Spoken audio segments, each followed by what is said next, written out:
Hello everybody, and once again welcome back to Financeable YouTube channel. Today in this video I'm going to show you how you can put stop loss and take profit in TradingView. So make sure you follow my step till the end.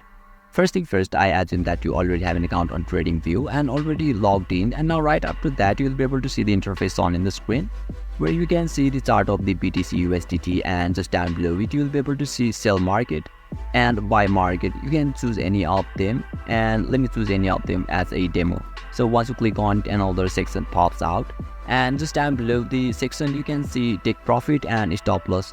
What you need to do is you simply need to check mark this option and you will be able to enable it, and you can adjust your amount over here, and finally click on buy or sell short, and you'll be able to put stop loss and take profit successfully. So basically this is how you can put stop loss and take profit in TradingView.